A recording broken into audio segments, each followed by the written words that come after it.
Hi to all, welcome back to Apple vlogs and cooking channel. So ఈరోజు మన vlog ఏంటంటే ఎంతో ఎమ్మీగా ఉండే బుడంకాయ పచ్చడి అనమాట. సో దాని ప్రాసెస్ ఏంటో చూసేయండి.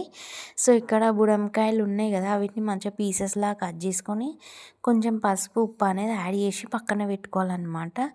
ఒక ఒక 2 days అట్లా పెట్టవచ్చు, కానీ ఇక్కడ కొన్నే కదా, ఒక 2 or 3 పెడుతున్నాం అనమాట మేము ఇక్కడ.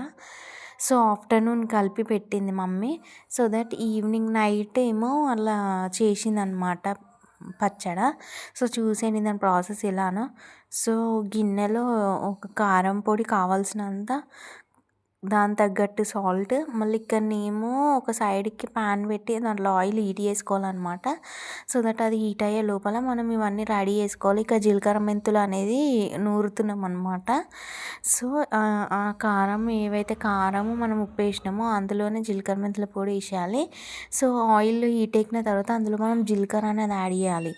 సో దట్ దాని తర్వాత మనం ఈ దంచిన ప్రాసెస్ని అంతా మనం అందులో వేసేయాలన్నమాట. అల్లం వెల్లుల్లి పేస్ట్ అంటే వెల్లుల్లిపాయలు అంటారు కదా, అవి కూడా పేస్ట్ చేసుకొని అందులో వేయాలి మనకు కావాల్సినంత.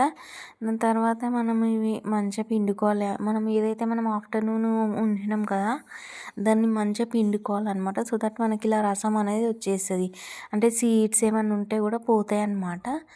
సో ఆ సీడ్స్ అవన్నీ లేకుండా చూసుకొని మనం మంచిగా ఏదైతే మనం కారం ఉప్పు అవన్నీ వేసినామో అందులో ఈ పీసెస్ ఇట్లా పిండుకుంటూ వేస్తే రసం అనేది మనకి వేరైతుంది అనమాట.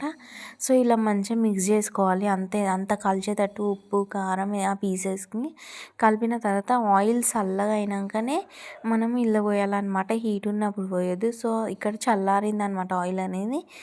సో ఇలా పోస్తున్నాం చూడండి. సో ఇక్కడ పోసిన తర్వాత మంచిగా మిక్స్ చేసుకోవాలి.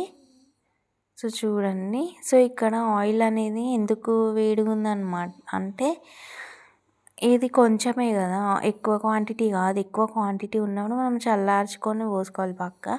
సో ఇక్కడ మేము 3 అట్లా పెట్టినాం అనమాట, ఎందుకంటే అప్పటికప్పుడు కావాలని ఇంట్లోకి. సో అలా పోసిందనమాట మమ్మీ. సో ఏం కాదు, అదేం ఖరాబ్ అవ్వదు. మనం ఎక్కువ క్వాంటిటీ వేస్తే పక్కా చల్లారినాకనే పోయాలి. సో ఇదే అండి ఎమ్మీగా దోసకాయ పచ్చడి. సో నచ్చితే లైక్ చేయండి, షేర్ చేయండి, సబ్స్క్రైబ్ మై ఛానల్.